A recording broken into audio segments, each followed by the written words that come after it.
Pendidikan agama Hindu adalah bagaimana kita mewujudkan hubungan dengan Tuhan atau ide Sang Yang Widi Wasa. Pendidikan agama Hindu tidak hanya tentang bagaimana guru memberikan ceramah. Ada banyak model pembelajaran yang bisa kita aplikasikan dalam pembelajaran pendidikan agama Hindu dan budi pekerti. Salah satunya adalah project based learning. Bagaimana project based learning kita aplikasikan dalam pendidikan agama Hindu akan kita bahas dalam video pembelajaran uji kinerja PPG Daljab Pendidikan Agama Hindu tahun 2020.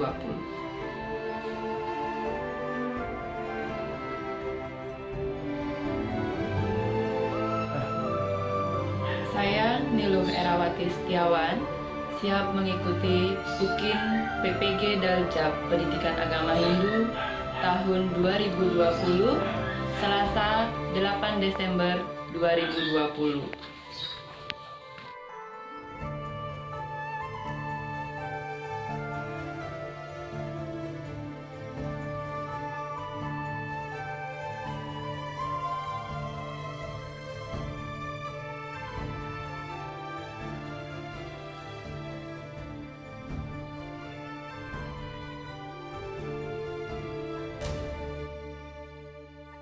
Selamat pagi, kembali lagi di pelajaran pendidikan agama Hindu. Bagaimana anak-anak? Semuanya kondisi sehat ya? Terima kasih sudah join di Rumit seperti apa yang Ibu sampaikan melalui WA Group tadi. Nah, sebelum kita mulai, kita akan mengucapkan panganjali umat dan berdoa semoga kegiatan kita pada hari ini berjalan dengan lancar. Panganjali, Om Swastiastu, Om Awijenam Astu, Namo Buddhaya.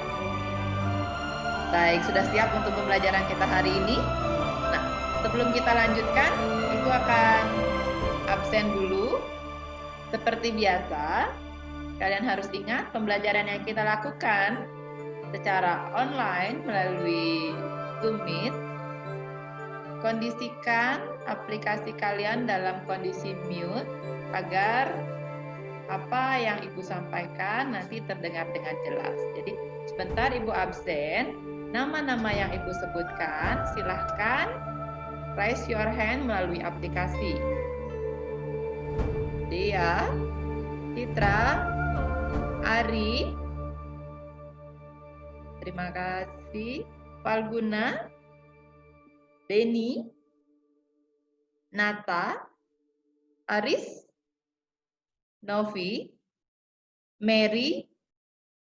Baik, terima kasih sudah hadir. Nah, anak-anak, pembelajaran kita harus tetap kita laksanakan walaupun dalam kondisi daring di tengah pandemi COVID-19. Harapan Ibu, walaupun dengan keterbatasan jarak, kita tidak bisa bertemu secara langsung, tidak akan mengurangi makna dari pembelajaran pendidikan agama Hindu. Kalian sadari, kita sebagai umat beragama senantiasa harus mendekatkan diri kepada Tuhan. Salah satu cara mendekatkan diri kepada Tuhan pada fase ini adalah dengan belajar. Karena kita ada pada kita ada pada fase brahmacari, masa menuntut. Cara kalian mendekatkan diri kepada Tuhan adalah dengan mengikuti pembelajaran dengan baik. Baik anak-anak, untuk pembelajaran kita pada hari ini, kita akan mengambil tema Tantra, Yantra, dan anak-anak. Kegiatan pembelajaran kita pada hari ini adalah mengenai mempraktekkan Tantra, Yantra, dan Mantra. Nah, seperti yang sudah kita lakukan minggu lalu, kita menggunakan model pembelajaran project based learning, di mana project based learning itu adalah kita menghasilkan karya atau produk. Nah, tahapan-tahapan yang harus kita lalui itu kan mengambil sebuah pertanyaan besar. Nah, pertanyaan besarnya minggu lalu kan bagaimana cara mempraktikkan Tantra, Yantra, dan Mantra. Kemudian kita merencanakan proyek. Nah, kalian sudah merencanakan, kalian akan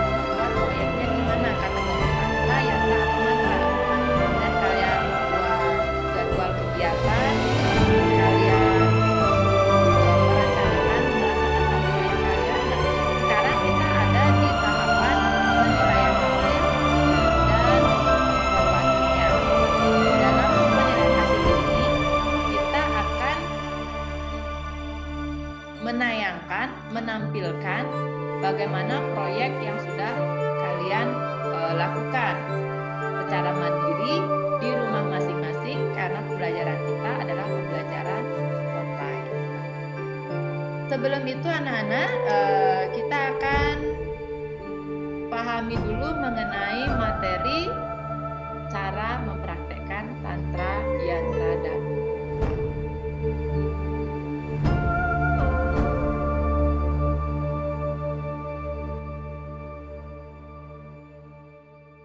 baik anak-anak, untuk materi kita, cara mempraktekkan tantra, yantra, dan mantra, sebelum kita menampilkan hasil praktek mandiri yang sudah kalian lakukan di rumah, mari kita pahami dulu mengenai bagaimana sih cara mempraktekkan tantra, yantra, dan mantra, sehingga nanti kalian bisa analisa apakah hasil praktek mandiri yang sudah kalian lakukan, proyek yang sudah kalian lakukan di rumah sudah sesuai atau tidak. Nanti setiap siswa bisa menganalisa dari hasil yang sudah ditayangkan oleh temannya masing-masing.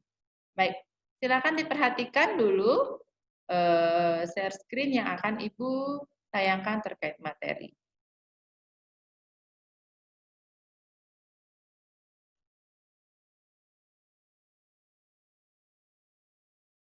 Baik, materi kita adalah cara mempraktikkan tantra, yantra, dan mantra.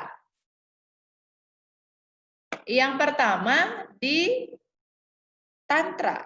Nah, cara kita untuk mempraktikkan tantra yang pertama adalah dengan cara memuja sakti. Jadi, tantra itu disebut juga dengan saktisme karena dijadikan objek persembahannya adalah sakti. Sakti dilukiskan sebagai dewi, sumber kekuatan atau tenaga.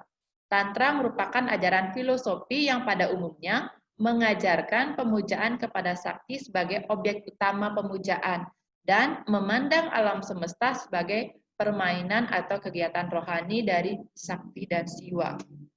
Jadi di sini poin penting ketika kita mempraktekkan tantra dengan memuja sakti atau kekuatan. Sakti yang identik itu adalah kekuatan dewi. Kita tahu ada Dewi Durga, Uma, Parwati, itu adalah sakti dari Siwa.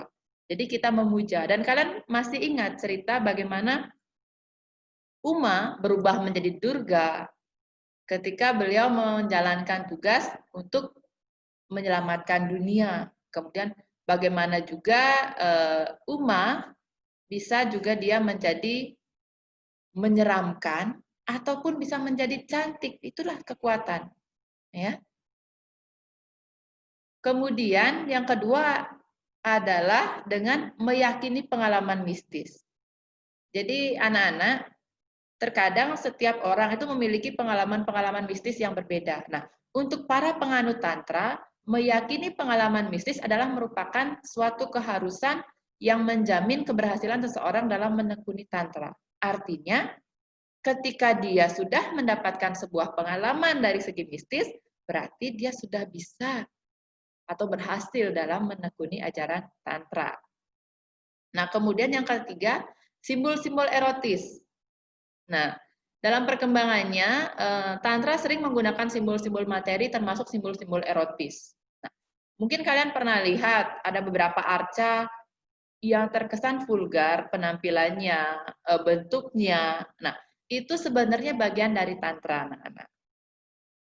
Oleh karena itu, tantra itu sering dibilang sebagai ajaran kiri, dinyatakan sebagai ajaran kiri, mengajarkan pemenuhan nafsu seksual. Tetapi sebenarnya tidak. Karena ada beberapa tantra juga yang malah menjauhi hal-hal itu.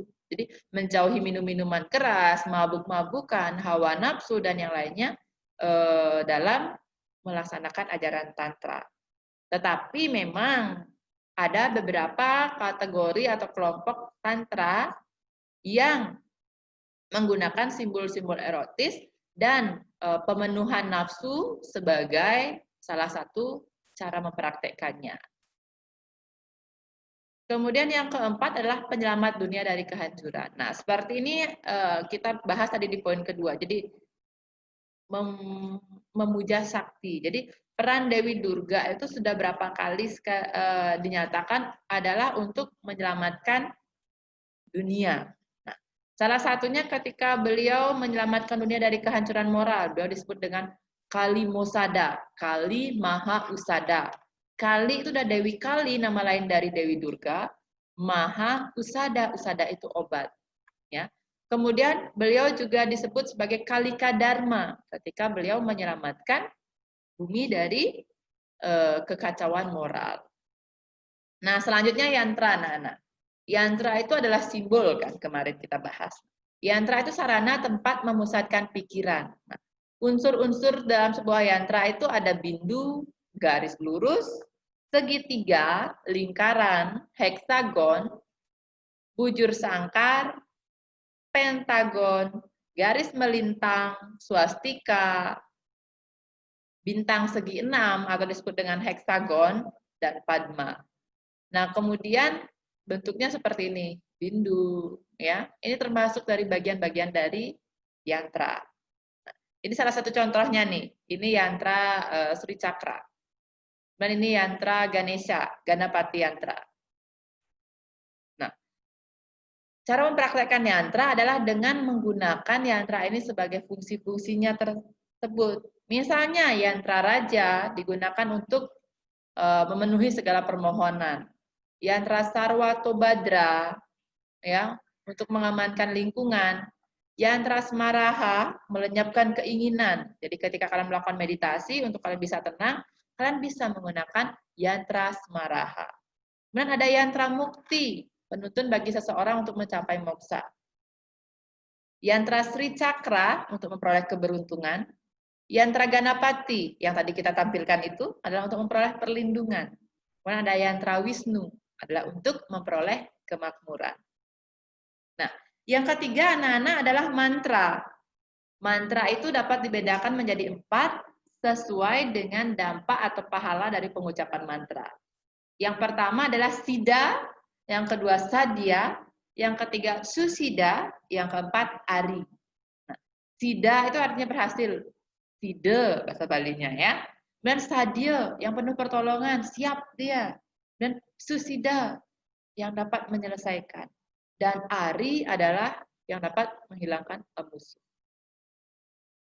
Nah, untuk membaca mantra suci ada beberapa hal yang perlu diperhatikan anak-anak. Yang pertama untuk pemula, jangan membaca mantra terlalu cepat, tapi harus teratur.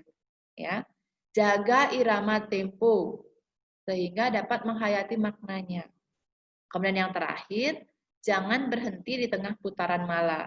Selesaikan dulu 1 putaran mala, baru boleh berhenti. Kenapa? Ini juga melatih dari konsentrasi kalian. Nah, mantra yang sering digunakan dalam kehidupan sehari-hari umat Dharma, atau yang pertama, ada Puja Trisandya. Nah, kalian yang di dunia pendidikan pasti ya, Puja Trisandya. Melantunkan Puja Trisandya 3 kali sehari. Ya. Kemudian yang kedua, Brahma Bija atau Ongkara, Pranawa, Aum. Ini mengawali dan mengakhiri mantra. Ang, Ung, Man. Ya. Kemudian yang kedua, ada Brahma Mantra. Ya. Aum Satchit Ekam Brahma. Tuhan yang Maha Agung adalah kesatuan, keberadaan, dan kesabaran. Mantra ini digunakan untuk mencapai tujuan terpenuhinya catur purusa arta. Kebenaran, kemakmuran, kesenangan, dan kebebasan. Kemudian ada Surya Stawa. Ya. Jadi kita sudah sering melantunkan ketika kita melaksanakan pancasembah.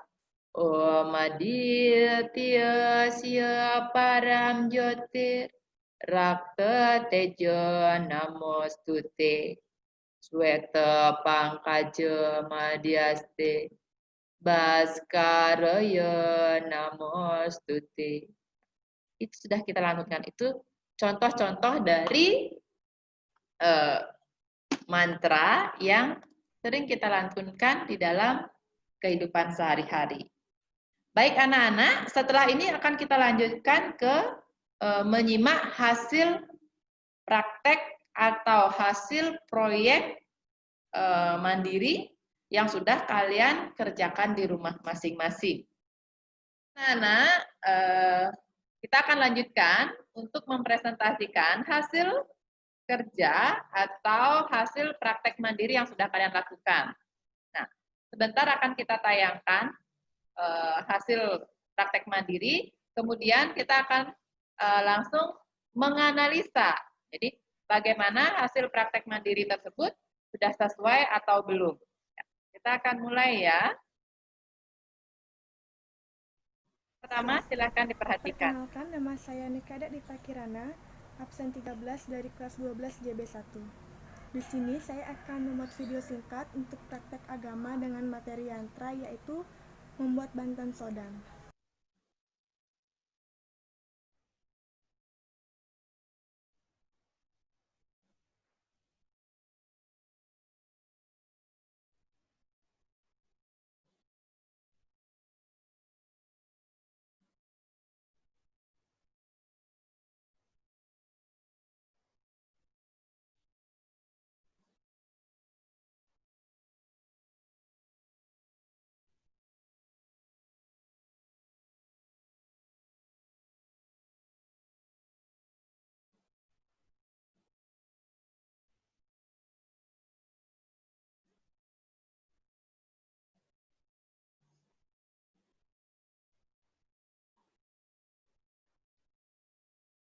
Ya, baik. Itu tadi.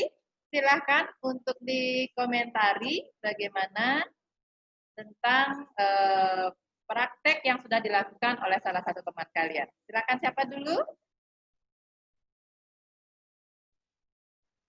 Raise your hand, kemudian boleh buka. Oke, Dea, silakan Dea. Di-mute, buka dulu, di-unmute dulu. Ya. Jadi kalau yang tadi saya lihat itu sih hubungannya antara tantra, yantra, dan mantra itu untuk videonya itu saya anggap itu hubungannya ke yantra, Bu. Soalnya kalau dilihat dari segi pengertiannya, kalau yantra itu kan media pemusatan kan. Nah, itu kan seperti simbol-simbol Banten kayak gitu. Nah, sodan itu termasuk juga dia ke Banten gitu. Kalau di mantranya, kalau saya sih itu tidak termasuk karena kalau mantra itu kan doa-doa. Jadi tadi itu nggak ada unsur tentang doanya, dan untuk tantranya juga nggak ada karena kalau tantra itu kita kayak memuja kekuatan Tuhan. Jadi yang tadi video saya lihat itu sih kayak tidak ada unsur untuk memuja Tuhan gitu. Jadi lebih ke unsur yantranya kalau menurut saya. Baik, terima kasih Dea. Yang lain ada yang mau mengomentari juga atau menganalisis dari video tadi? Itu ketika kita lihat mempraktekkan tantra yantra mantra yang mana sudah dia praktekkan. Nah, silakan disampaikan hasil analisis kalian terhadap hasil karya mandiri dari temannya.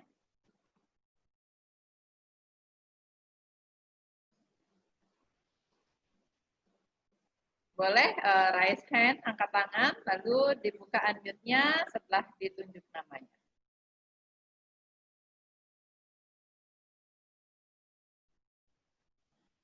Silahkan, Novi mungkin. Baik Bu, kalau dari komentar dari seluruh videonya aja Bu ya. Ya. Jadi kan tadi Ibu udah tampilin videonya. Saya cuman komen di suaranya tuh agak kurang keras sih, kurang kedengaran juga di kita sendiri yang dengerin. Terus kalau untuk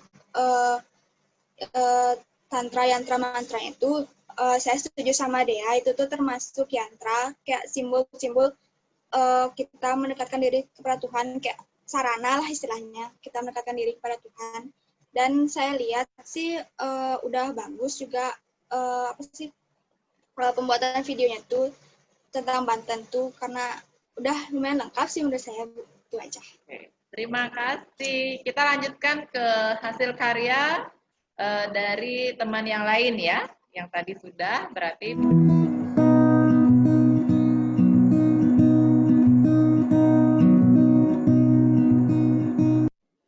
Sana Sada Siti Sarira Siwa Suci Maria Nama Swaha Ramayana Om Ang Nama Om Ung Nama Om Mang Nama Kara Sudana Om Sudamam Swaha Om Ati Sudamam Swaha Puja Trisanja Ngawit Om Om Om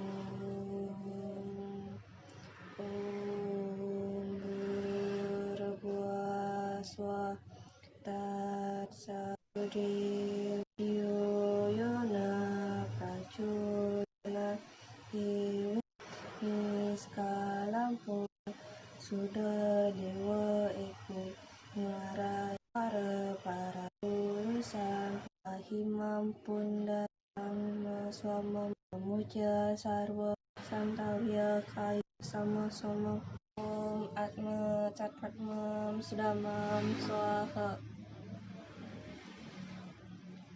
Om Adityasya Param Jyoti Raketeja Namastuti Sweta Pankaja Madhyasta Bhaskaraya Namastuti Om Nama Dewa Adisyanaya Sarva Wapi Wasi Waya Padma Sana Eka Prastistaya Ada Nareswara Nama Namah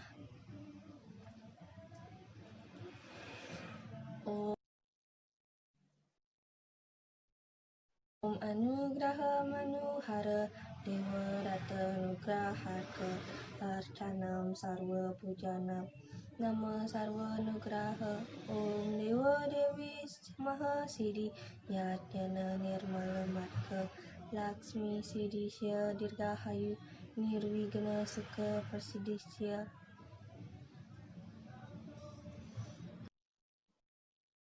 Om Dewa Saksama Ya, sudah. Silahkan, siapa yang akan mengomentari? Wah, Dea lagi. Silahkan, Dea. Yang lain kalah cepat nih dengan Dea. Silahkan, Dea.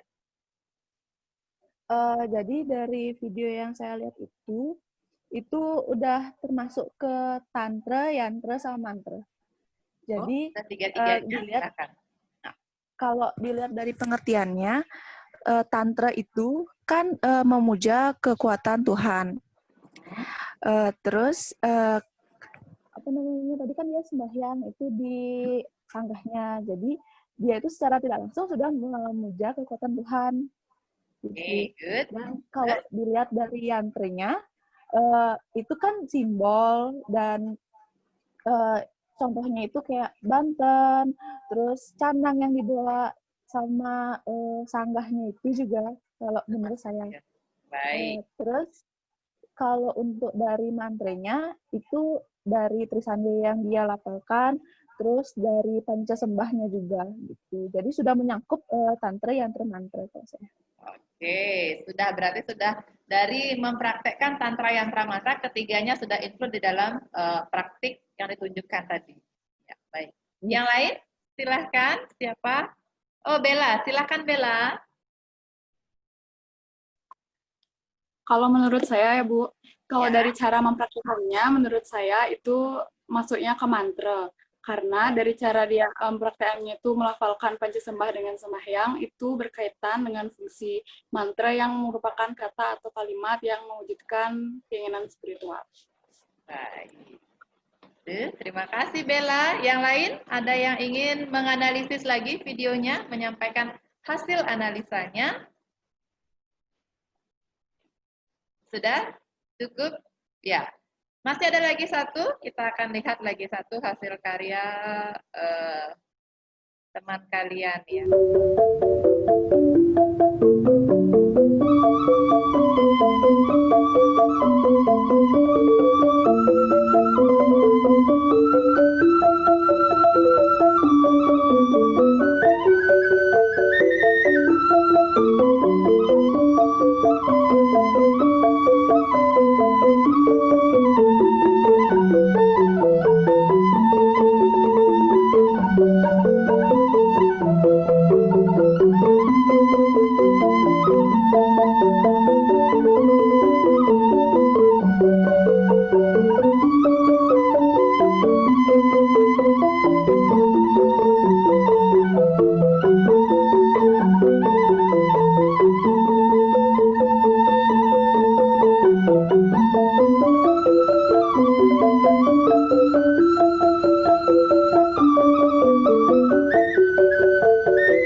Ya, demikian tadi salah satu hasil proyek dari teman kalian. Silakan dianalisa siapa dulu? Baik, Mary. Silakan Mary. Baik Bu, Ya. berdasarkan video yang tadi, itu termasuk ke dalam yantra. Ya. Soalnya dari pengertiannya sendiri, yantra merupakan simbol atau media pemusatan pikiran. Baik. Ada lagi? Tadi Mary sudah menyampaikan hasil analisanya bahwa praktek mandiri yang dilakukan oleh teman kalian itu dalam mempraktekkan yantra, karena yantra merupakan simbol untuk mendekatkan diri kepada Tuhan. Yang lainnya, ada lagi yang ingin menyampaikan hasil analisanya? Ya, Dea. Silakan Dea. Saya mau bertanya, Bu. Boleh, Bu? Ya, boleh. Silakan. Kan tadi Mary bilang itu termasuk yantra, simbol atau untuk media pemusatan pikiran. Ya. Nah, kalau tadi tentang Banten dan Canang itu, saya masih kayak, oh iya memang dia untuk media pemusatan pikiran. Nah, kalau untuk Klatkat itu kita bisa lihat dari mananya, Bu? Dia bisa sebagai media pemusatan pikiran itu, Bu? Oke, ini pertanyaannya dari Deana. Di mananya Klatkat sebagai media untuk memusatkan pikiran? Tadi Mary menyampaikan seperti itu. Mungkin ada sanggahannya Mary, silahkan.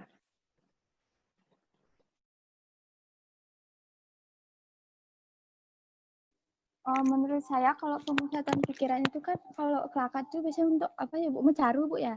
Ya.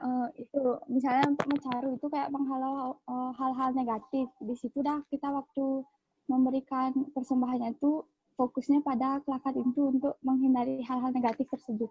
Itu Bu menurut saya. Baik, terima kasih Mary. Jadi Klatkat itu salah satu sarana Banten. Klatkat itu dipakai di dalam pembuatan Banten atau upekare, khususnya pecaruan. Seperti itu Mary ya? Maksud dari tadi ya? Begitu deh ya.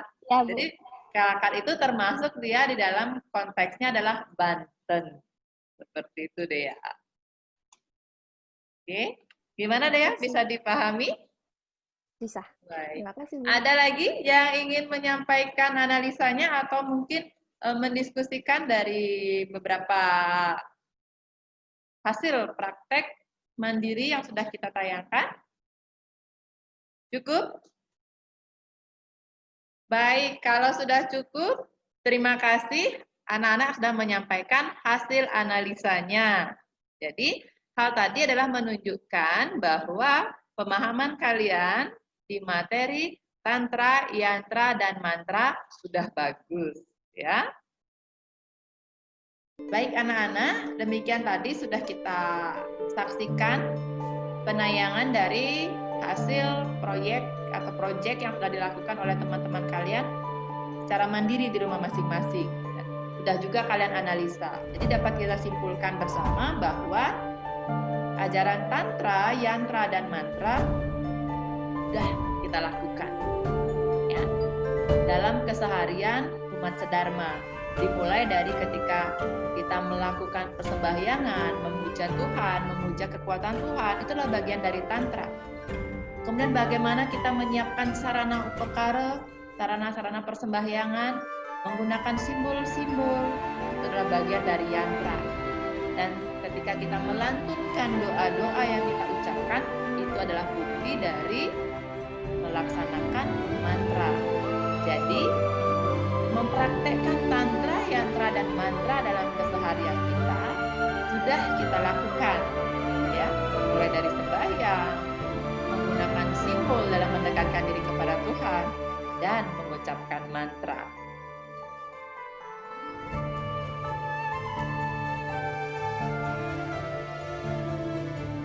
Baik anak-anak, nah untuk tindak lanjut dari materi ini, Ibu sudah mempersiapkan LKPD, lembar kerja peserta didik. Jadi nanti silakan diisi LKPD untuk kalian masing-masing 5 link dari LKPD akan Ibu kirimkan melalui WA Group. Itu silahkan nanti langsung diisi sebagai tindak lanjut dari pembelajaran kita mengenai materi cara mempraktekkan tantra, yantra, dan mantra. Terima kasih untuk anak-anak semua yang sudah mengikuti kelas hari ini dengan baik, dengan fokus. Nah, karena waktu, maka kelas akan kita akhiri. Tetapi sebelumnya Ibu ingatkan, apabila ada yang kurang jelas, boleh melakukan diskusi melalui WA Group. Dan seperti biasa, semua bahan materi sudah Ibu lampirkan di Google Classroom. Bisa kalian buka, ada handout materi dan juga video pembelajaran untuk kalian yang ingin memahami lebih lanjut atau ada studi yang ingin kalian perdalam, itu bisa di channel YouTube Era Bali. Untuk kalian bisa putar kembali, kalian bisa pahami materi yang kita bahas hari ini. Baik, terima kasih untuk pertemuan hari ini. Ibu tutup dengan Paramasanti. Om Santi, Santi, Santi.